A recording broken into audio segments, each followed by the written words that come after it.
Last year, a young Illinois woman named Stacy Peterson went missing. The case quickly drew national attention when her husband, Drew Peterson, a police officer, became a suspect. Last October, residents of Bolingbrook, Illinois, searched in vain for 23-year-old Stacy Peterson, the wife of Police Sergeant Drew Peterson, when the mother of two vanished. Some in the community voiced their suspicions that Peterson was involved. She did say to many of us, not just me in confidence, but many of us, that if anything happened to her, it was not an accident, he killed her. Drew Peterson steadfastly maintained that Stacy, his fourth wife, ran off, but police doubted his story. I would say that right now, Drew Peterson has gone from a person of interest to clearly being a suspect. And having this guy. In May, Peterson took a lie detector test at the request of author Derek Armstrong. Have you ever cheated on your income? The results, published in a new book, Drew Peterson Exposed, reveal Peterson showed deception on 3 occasions when asked about Stacy's disappearance.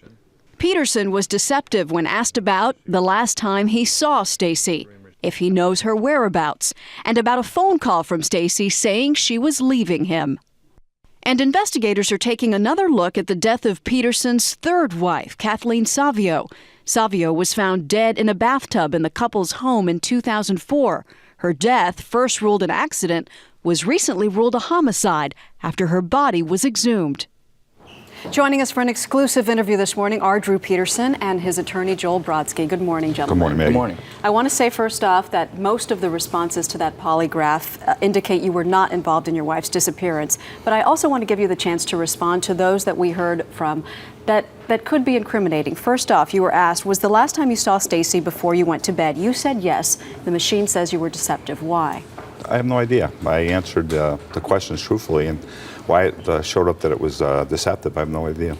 You were asked, do you know where Stacy is? You said no. Again, deceptive. Again. Do you know where she is? I have no idea. You have no idea where she No is. idea.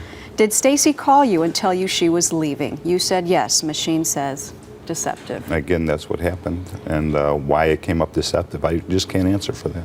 You said that she called you Right. the night that she disappeared? Yes. And said she had run off with another man. Correct. So do you feel that she's out there with another man, hasn't called anyone, left her children behind, dropped off the face of the planet, and no one's even seen her? I believe that 100%, without a doubt. Do you realize how far-fetched that sounds? Sounds far-fetched, but it happens.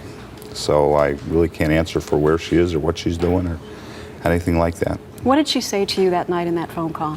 Basically, she found somebody else and she was leaving. So, and told me where she left her car. She told you where she left her car. Why would Right. she do that?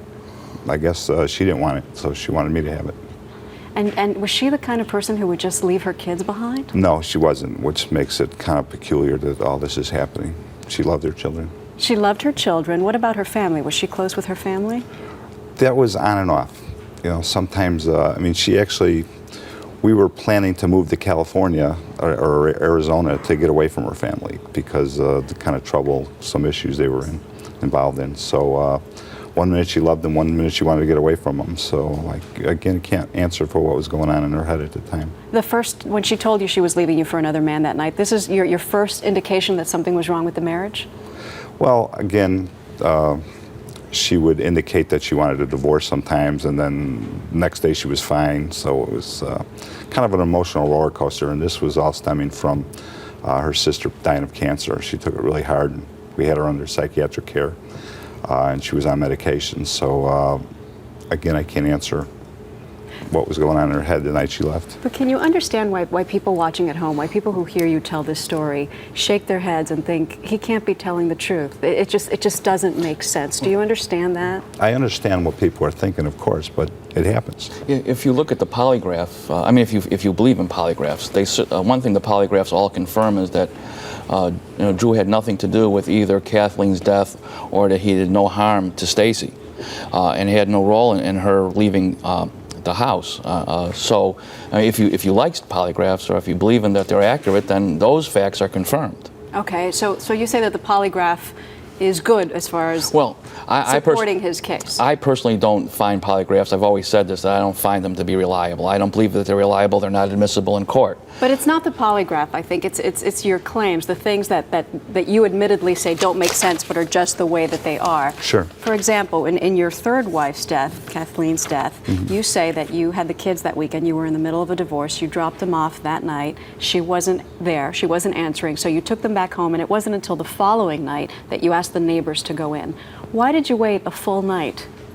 Well, it was a long weekend, so I was confused whether she was giving me an extra day or she had some plans. It was a holiday weekend, so I really didn't think that much of it till the following day, and it was unlike her to not answer the phone or call me or complain that I wasn't there on time. So there was some confusion on my part whether she was giving me an extra day or not, and she had plans for the following day. Why not call investigators instead of a neighbor? Why not go in yourself when you finally reached the point where you were concerned about her? Well, I didn't go in. I had the neighbors go in. That's what I'm saying. If you were concerned and she's the mother of your kids, why not go in yourself? Well, I was there, and eventually when I heard them screaming, I did go in. But Kathleen was the type that would have accused me of stealing something out of the house if I would have went in, so I stayed out just to try to keep an objective stance with it all. In closing, how do you hope that America, your family, will look at Drew Peterson and this case? Well, now that this polygraph's come out, I hope everybody sees that I'm innocent of everything that I've been thought of doing. All right, Drew Peterson, thank you. Thank Mr. you. Brodsky, thanks as well for coming in. Pleasure.